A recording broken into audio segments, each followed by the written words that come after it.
Welcome to the Endurance Horse Podcast, where endurance riders from all across the globe gather, sharing their stories, goals, and progress as they train for and compete in endurance events at every level. So kick off your shoes, pull up a chair, and listen as we gather around the virtual campfire and listen to friends from across the world.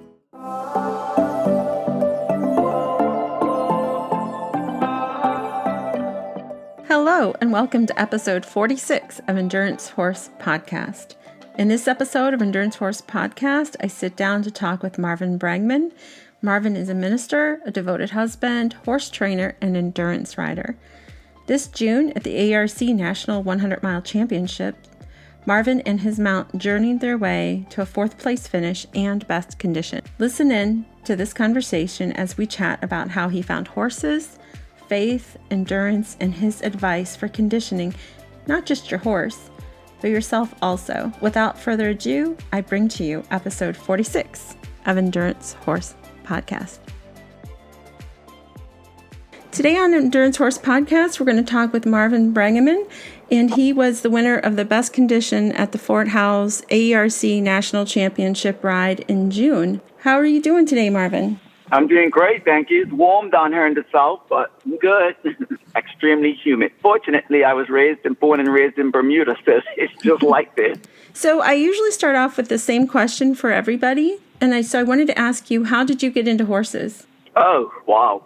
I started when I was 9. I was always crazy about horses, always fascinated with them. And at 9 years old, my mom asked me if I wanted to start riding lessons. So, of course, I did. I started at a riding school, Warwick Riding School in Bermuda. And the rest is history. That was it. At 10 years old, I knew I was going to train horses for the rest of my life. So how is it that you came to find out about endurance? Okay, so my basis is dressage and show jumping. And back in 2012, I met this lady, and she said that she thinks she needed my help. She had 30 Arabians. At this point, I was like off of Arabians. Arabians are not too popular in dressage and show jumping. But anyway, went to help her. It was Lori Dinkelman at the time, now Lori Nelson, and that's where I met Christo Dinkelman. And so I helped them. Took them 3 years to get me to do an endurance ride because I thought it was nuts. I was like, you people are crazy to ride horses at that length. And so because I didn't know much about Arabs, I had ridden a few as a teen, but certainly not in that discipline in endurance. I didn't even know what endurance was.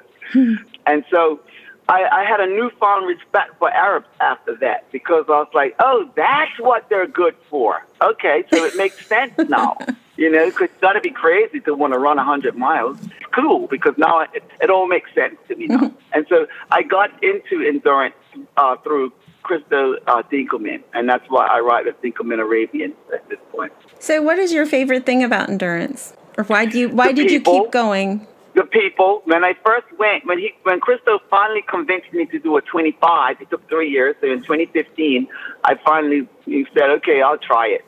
And the people, in the dressage world and in the hunter jumper world and the show jumping and eventing world, horse people can be very terrible. They're very snooty.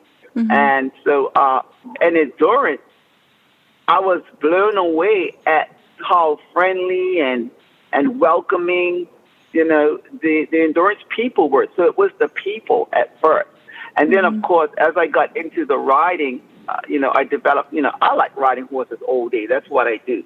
And so, I got to do what I love. I love to ride all day. I like to be around great people. And, so it was a no-brainer for me. So you could have kept doing 25s and still gotten that experience. What was it that pulled you into 100? Well, I did a 50. Like in June of 2015, I did a 25. And then I think March of 2016, I did a 50 and won. And so, of course, I got the bit in my mouth. And then after that, Christo told me that WEG, the World Equestrian Games, was coming to America.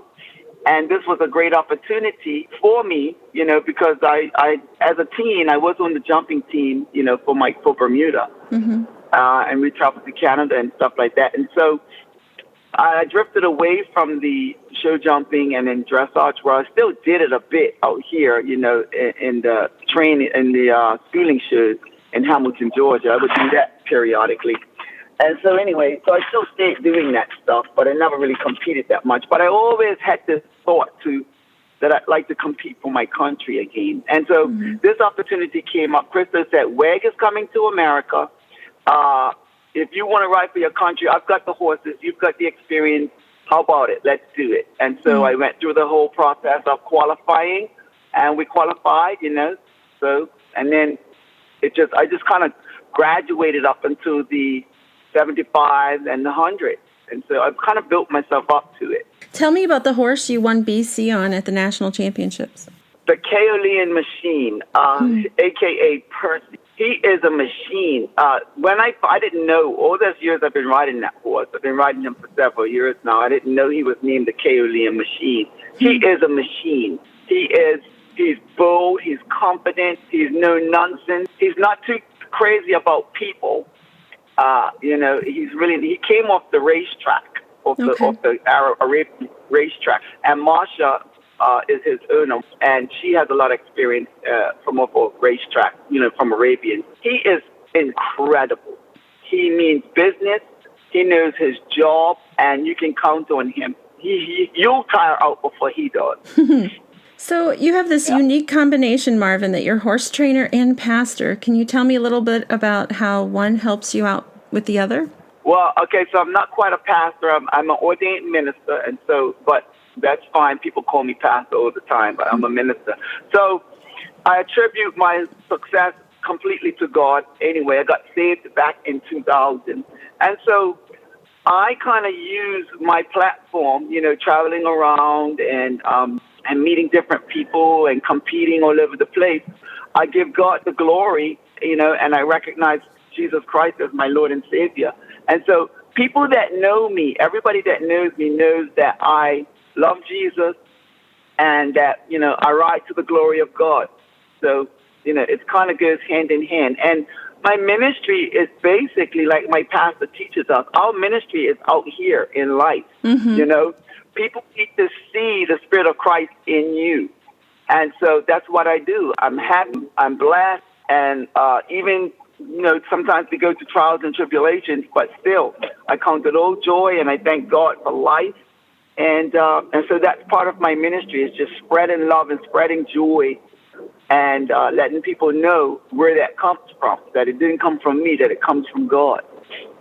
Now, there is a verse, and I'm not good at memorizing verses, but it speaks to the fact that you are, to do good in the world so that it is reflected back to your Father, back to God. And we strongly believe that in my family. Our family verse is Psalm 37:3, trust in the Lord and do good, because that became our verse because life does hit you and blindside you. Some of my friends recently lost their horse. We lost a horse last year. People lose their jobs, things like the pandemic. It can get very confusing in the world. So I actually put that on the inside of one of my horse trailers. I put that verse in there that says, just trust in the Lord and do good. When life gets too complicated, you just go back to that. I was going to say that scripture that you were referring to, I believe I can't remember. It never can quote where scriptures are sometimes. Sometimes I can't. But it said, let your light so shine before men. So, and I think I'm paraphrasing, but it says basically, let your light shine before men, that they may see your good work and glorify your Father which is in heaven. That's the one I think you're referring to, but it's something like that. And that's basically what I do. And I don't do it on purpose. It comes naturally. I don't have to make an effort to do it. It comes naturally. I just naturally want to make people smile and make people laugh and, enjoy people and stuff like that. And so I thank God for that. We're going to shift gears real quick. And I was wondering, could you tell me about how you were chosen at 16 to represent Bermuda in the show jumping for Canada? Okay, so I was competing as a teenager and stuff, and it was rough in the beginning, and wasn't so successful. But by the time I was 15, I had an opportunity to ride this really good horse, and though I had already displayed my ability through riding other ponies and riding other horses and stuff. But by the time I was 15, I really started to catch on to, the mechanics of the horse and understand what was going on and, not just be a rider. And as my instructor, Barbara Haslop Smith, would teach us back then, not to just be a passenger, but to be effective of a rider, be effective. And it started to kick in. I started to win, I started to not just be a competitor, but just be someone to beat.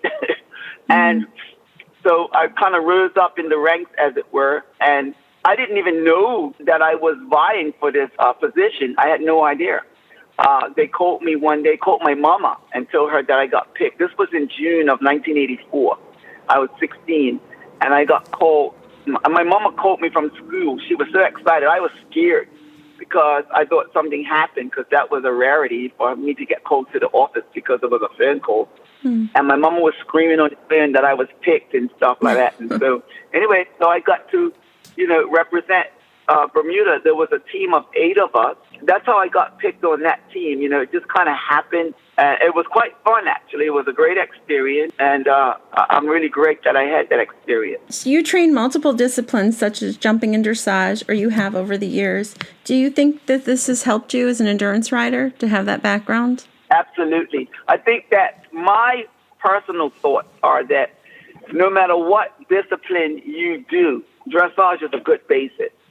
And you may not go further up in levels, but just having that understanding of the mechanics. Dressage teaches you the mechanics of the horse and how to, communicate with the horse through your body language. And so, I believe that that's a good basis. In fact, I've ridden all different kinds of horses and worked with all different kinds. And I've got a good friend that runs barrels, and her and I are always swapping ideas and discussing stuff, because I've been riding one of her barrel horses and giving it basic lower level dressage training just to help it with, with what it has to do with the barrels. And so, it's pretty interesting how it all kind of coincides. Joy, it's so awesome.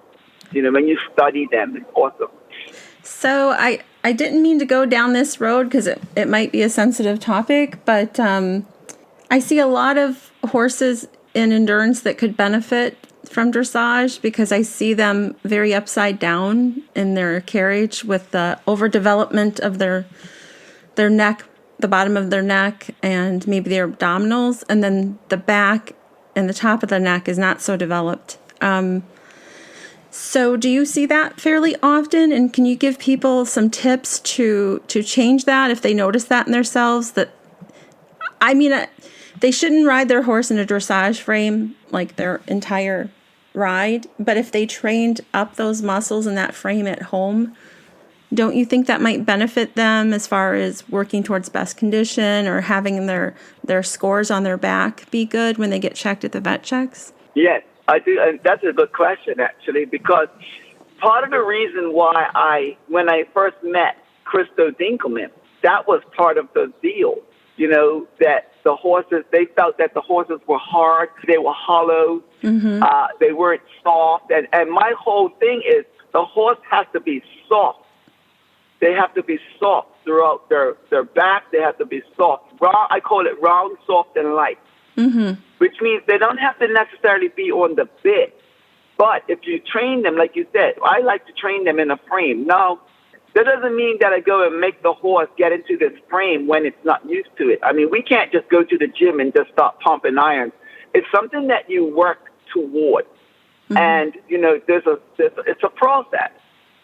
But I do believe that, and I trained that Kaolean Machine. He's trained like that. When I train him, when I do laps, when I work with Dinkelman Arabian, that's what I do. Marsha and we do most of the training. And we make the horses round and soft and light. And that's how they travel. And so what that does is that puts them in the correct frame so that when they do walk, trot, and canter, or there's walk and canter muscles are the same. Those get developed. The trot muscles are different. Those get developed. And then when you're out on ride, if you're doing 100 miles, you don't have to do 100 miles on the bit, but the horse will have the muscles. The muscles will be built up and strengthened. And then along with your feed regimen and your training, that's what makes best condition. you know, because they don't just look at the muscle. They look at everything. They look at metabolics. They look at a number of things. And so when their training is correct, and it does help, you know, I mean, if you have a horse that's running around, you know, and it's, whether you're training or at a ride, and it's hollowing, like it's hardening its back in order to carry your weight, then that's going to be a strain. And over time, that's going to cause problems. That was going to be my next point, was that over time, a horse that travels a ton with his nose up in the air, his back hollow, is going to have a shorter competition career, probably. Yeah, absolutely. Something's going to go wrong. And it's going to be in the lower back and then transfer down to the leg. You know, it could cause all sorts of issues depending on the horse, its conformation, you know, wherever there's weaknesses. None of them are built perfectly. None of us are. Right. But when they travel incorrectly, it's going to cause a problem. Same with us as athletes. You're touching on my next question, which was, can you share with us what you do personally to prepare yourself for 100 and to ensure that you have the stamina? Funny. That was my next question. You led right into it perfectly. Cool. Well, I hit the gym. I'm 53 years old. And so my body doesn't want to do the things that it used to do. And so I am in the gym. I go to the gym every day. I've been cheating ever since we finished National. I haven't been at the gym. I've probably been twice since since June. You know, because I gave myself a little break. I mean, I worked hard, and so you have to give your body a break. Right. So I gave myself a little break, and now I'm like, okay, I got to get back to the gym.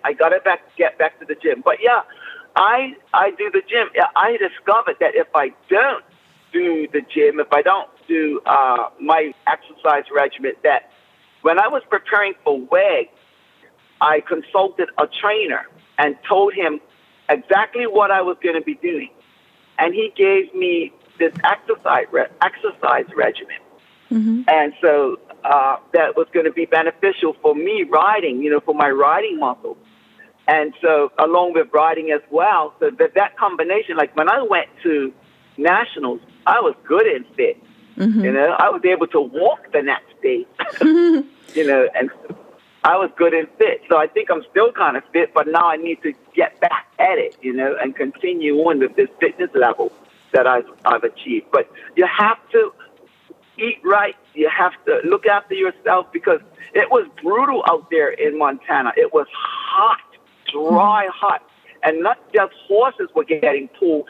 People were getting pulled. Well, people weren't getting pulled because they don't get judged, but some people were having a hard time dealing with the heat. And, you know, you can't eat chips and cookies and all that stuff while you're riding. You know, I eat salads. I eat fruit and vegetables when I'm out there competing like that. That's what I eat.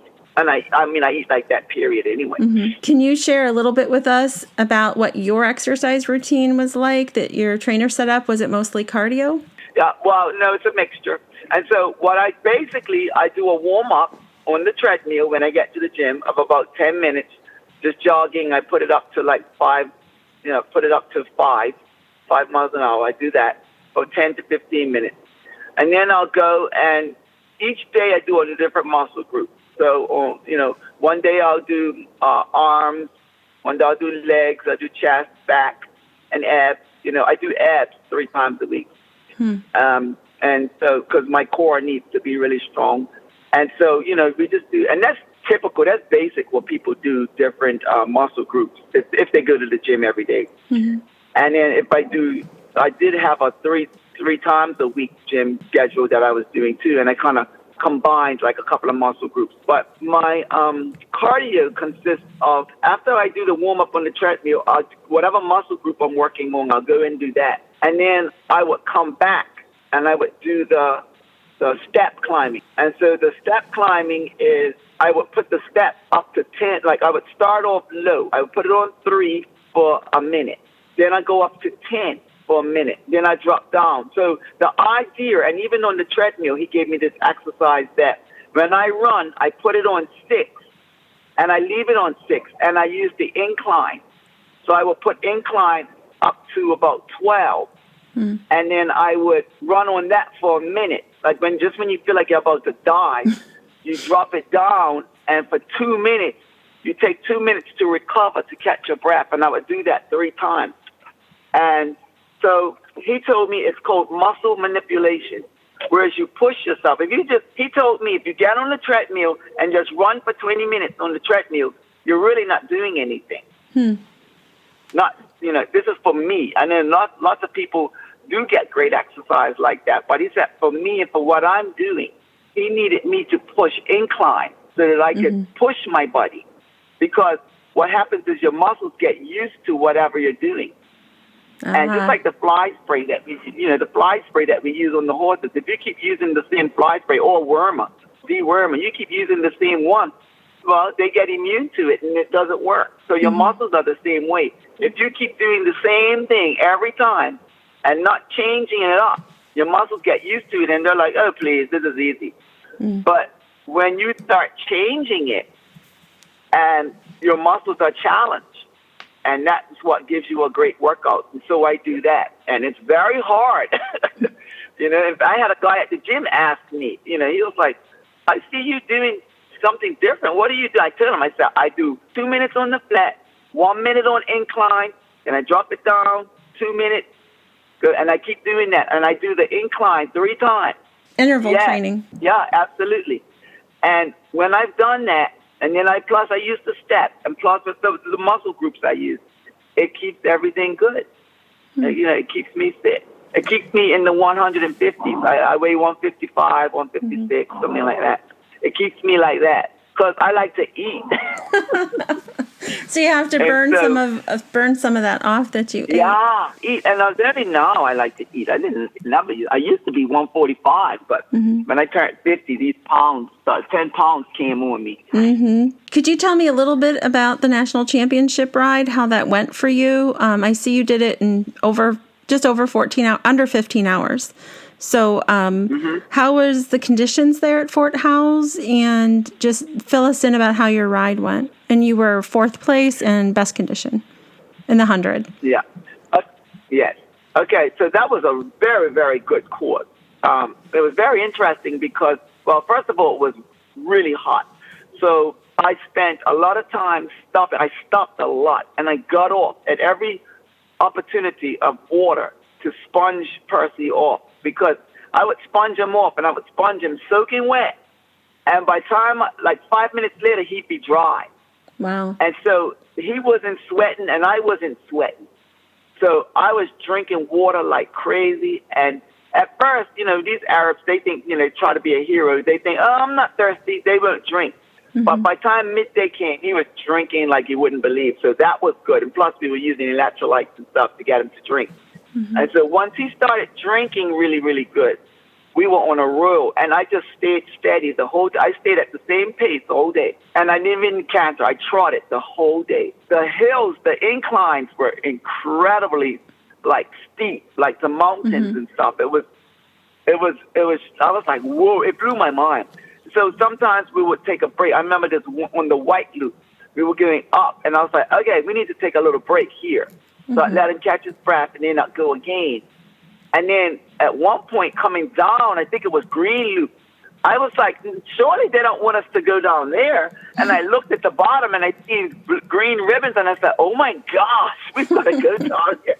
And so we went down, and Percy's aggressive, I'm trying to make him walk down the hill. He wants to go fight me, and I said, boy, if you make me fall off this hill, I'll shoot you.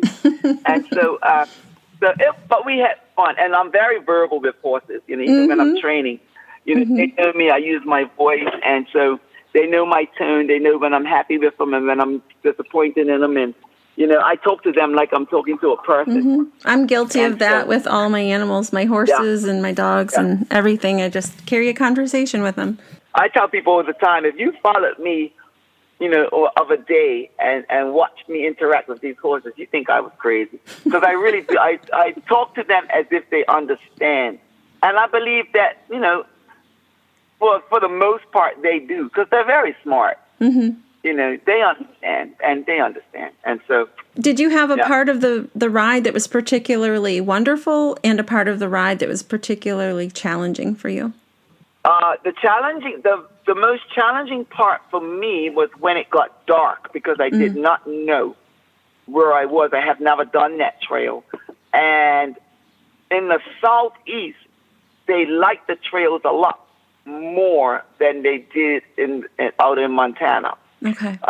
The way how they light the trails up is different. So it was challenging for me coming from that and experiencing this way, which is fine because now I've learned and I understand it now. But, it was just different. So that was challenging. And the most exciting part for me was I got to meet some of the riders that are not just in the southeast. So I got to meet a lot of different people, and it was a lot of fun.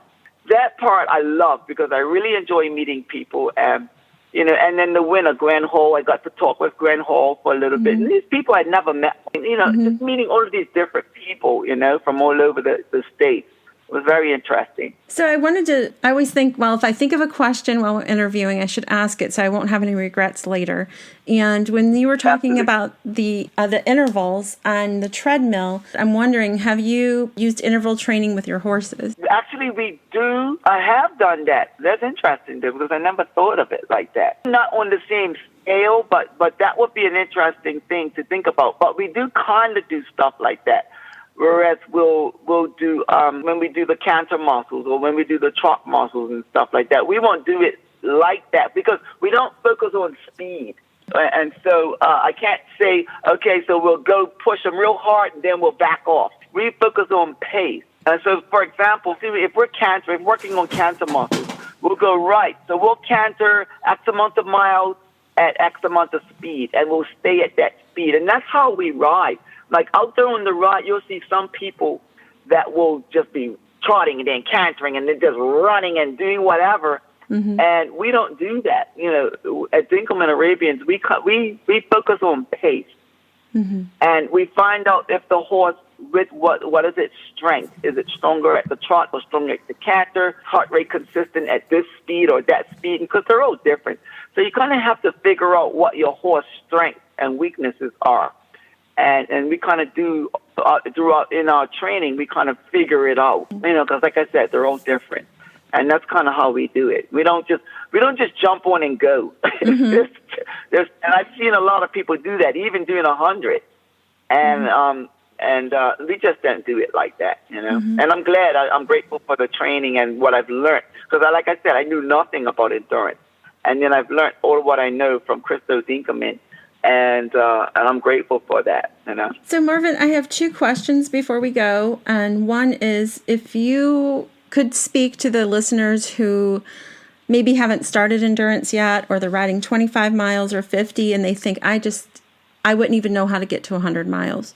What would be your advice to them? Your one piece of advice about being able to step up to that really is the pinnacle of the sport, which is the 100-mile distance. I think when I first started, I kept hearing people say, I think it's the saying is 1 mile at a time or one loop at a time. Don't focus on way too far ahead.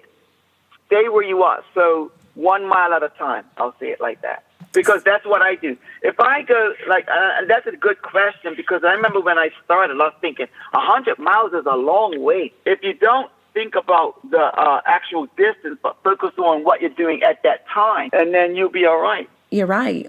Just break it down and look at it one piece at a time. One step at a time. If you look too far ahead, you could become overwhelmed. But if you just take each step day by day, 1 day at a time, 1 minute at a time, when you're doing endurance, 1 mile at a time, one loop at a time, just focus. Like when I go out there, I'm doing my first loop. I'm not thinking about my fourth loop. I'm thinking about the first loop. And then I know I'll get there, or I hope and pray that I get there, because I have been pulled several times. You just never know, stuff happens. But yeah, you just stay in your now and focus on your horse, focus on what's going on, be in tune with your horse. You've got to listen to the horse. You've got to know the horse. And then I've ridden horses that I don't know. You know, sometimes I've been hired to ride and I don't know the horse, but you can still like listen and pay attention. You know, okay, if the horse is like trying to back off or ease off, because they're very incredible animals. I mean, they're not like us. I mean, I've ridden horses that can slow down and walk or just slow down their trot for like 5 minutes. You know, just give them that, and then all of a sudden they just kick in this other gear, and then they can give you more. You know, you got to listen to that stuff instead of pushing them and making them do something or overwhelming them. You know, so it's very interesting. I find it fascinating. You know, to do this whole thing because there is technique involved.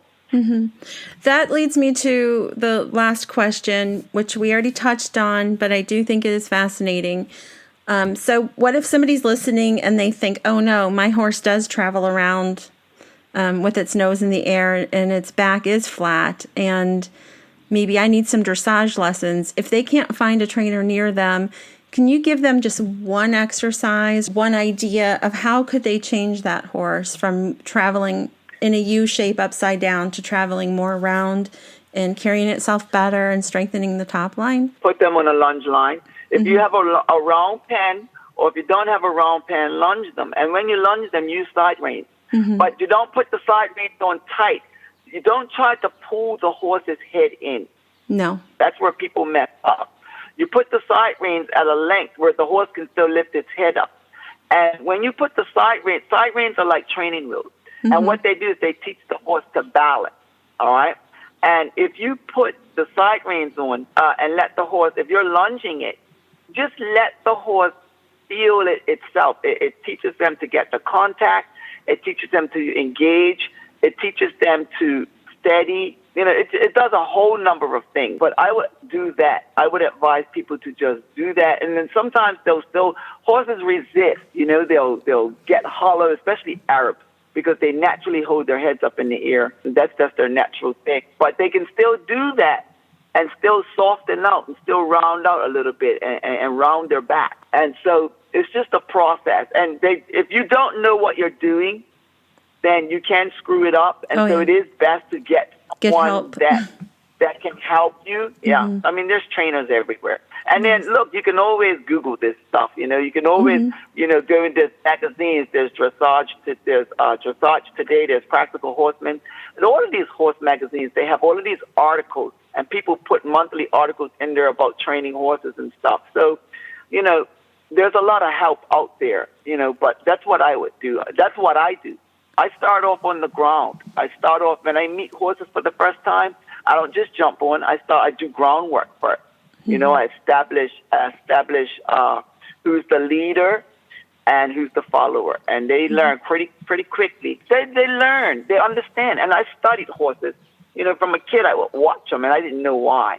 And now I know why, because I was learning. You know, I watched the alpha horse, and you mimic the alpha horse. You know, so you do that stuff. It's a process. There's a whole lot of stuff involved. I mean, there's just so much. You have to be patient. The book says 1,000 times. And that's not for the horse. That's for us. Right. Because we want it in a hurry. And you can't be a microwave horse trainer. You know, you have to let the horse be a horse. Try to understand what's going on. When you don't get it right, try to, think about from the horse's perspective, Marvin, I want to thank you for all the tips that you gave us and the time that you gave us. And I think you could start a YouTube video series on training the endurance horse, to go round and strengthen that top line. I think you could. But I just wanted to say congratulations.